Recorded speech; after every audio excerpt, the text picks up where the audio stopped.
So I'm really excited about our first speaker. She's fun, she's interesting, she's entertaining.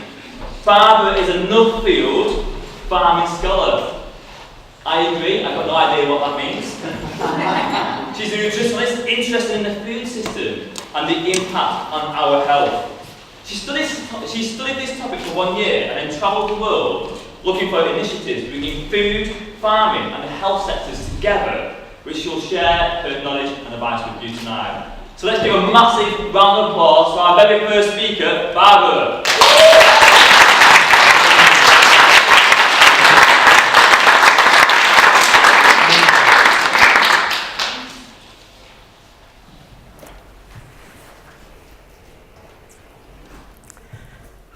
Let food be thy medicine, and let medicine be thy food.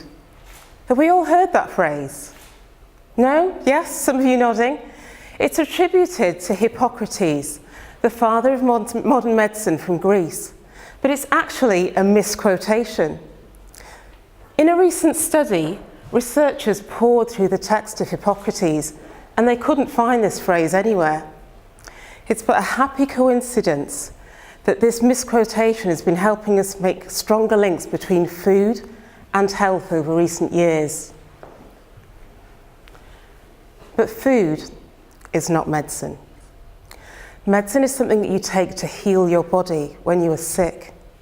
Food is what you need to nourish and sustain you. And it has social and cultural connections. Think office cake, pizza parties, fish Fridays. My 18-month study, funded by the Nuffield Farming Trust, was a call to action for me to look at how linking food, farming and health could bring about a solution for people from a specific population group. Bray is a lucky man.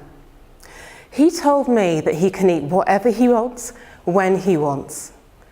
But until he had his kidney transplant, he had to manage his chronic kidney disease with a diet low in phosphorus and potassium foods. Imagine your family's having fish and chips for dinner. The smell of the freshly fried fish in batter and salted chips hangs in the air, whetting your appetite as you push your low potassium pasta round the bowl. There are 4 million people in the UK, just like Ray was, unable to access prepared and convenience foods because we don't put potassium levels on the label. Simple supermarket meal solutions such as prepared mashed potato or freshly made tomato soup are out of reach. But this doesn't have to be this way because we have the technology to measure potassium levels in our crops and in the food manufactured in our factories. For me, an integrated food system and a person-centred approach was the key. And so my project began. Picture the scene. You're at the doctor's waiting room waiting for your blood test results, and she starts the consultation with the words, "I don't want to worry you." Well, that was me. Last July, halfway through a 16-week programme of international travel, feeling unwell and finding out that I was pre-diabetic. It was a shock, but it shouldn't have been a surprise. Type 2 diabetes is the single biggest cause of death on both sides of my family. Genetically, the odds are stacked against me. But I had a trip to Asia to plan. No time for a pity party. I put my big girl pants on and got on with it. But I needn't have worried because as I travelled through Hong Kong, Shanghai, South Korea, I realised that healthy meals packed full of vegetables were available at every meal occasion. I'd been travelling for 3 weeks before I realised I hadn't had any chocolate. Not because I didn't want to, but because chocolate hadn't been obvious in my environment and I hadn't missed it. I returned to the UK fitter and leaner, realising more than ever the importance of your food environment on your dietary choices. But it's not as if we don't know that we have to eat lots of vegetables. Public Health England have brought us the Eat Well guide and the information to have 5 portions of fruit and vegetables a day for years. If I was to draw a line from here, over here at 0%, to here at 100%, where would I need to stand to represent the percentage of people who know about the recommendation to eat 5 portions of fruit and vegetables a day? I'll start at 50 and you tell me whether I go higher or lower. So higher or lower? Higher. It's actually nearer 90%. And where should I stand to represent the percentage of people who actually eat 5 portions of fruit and vegetables a day? Lower. Exactly, lower, lower, lower, and lower still. It's around 30%. Public health or generic public health nutrition messages aren't working, and people are increasingly turning to personalised nutrition to deliver solutions for their needs. I'm going to ask you, the audience, to raise your hands and keep them raised. Are you following a gluten-free diet? A vegan diet? A low-carb diet? Keep your hands raised so we can all have a look. A vegetarian diet? Half the room's got their hands up. I rest my case. And if the industries on vegetables and horticulture don't up their game and are not more proactive, then the sector on processed animal protein substitutes will grow at the expense of whole and prepared vegetables, which provide us with our much needed fibre, iron and vitamins. The current food system is not set up for success. Farming, food and health work independently of each other, and this needs to change.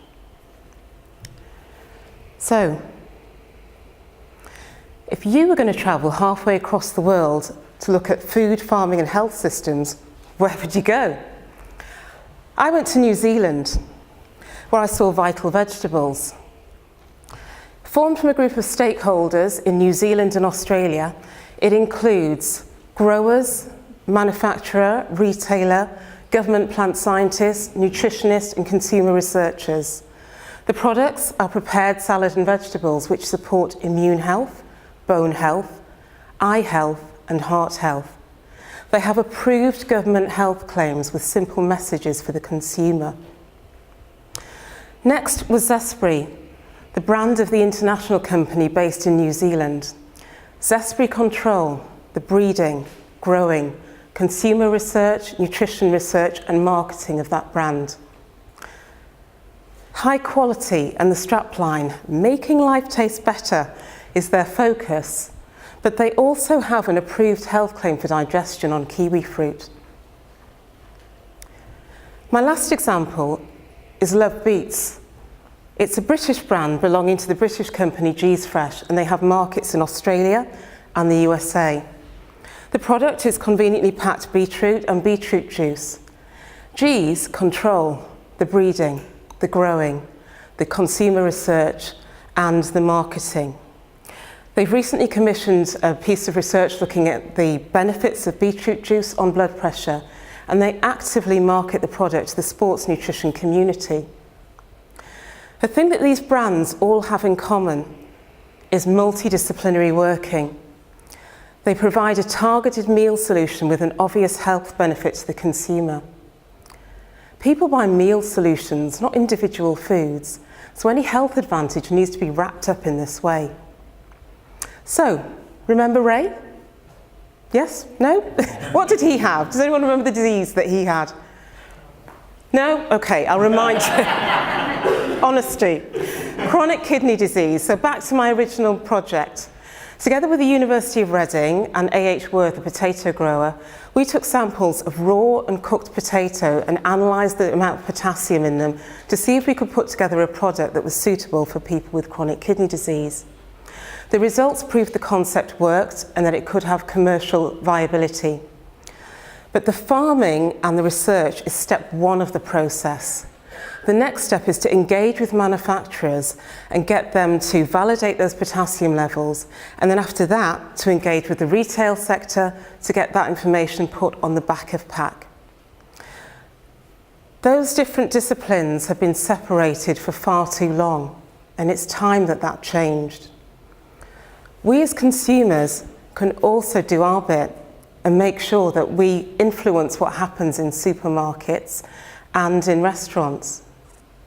The next time you want to have friends round for dinner, prepare or order in a meal rich in vegetables and enjoy and celebrate that experience.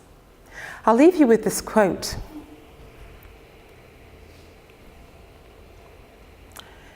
If we fail on food, we fail on everything. Thanks for listening.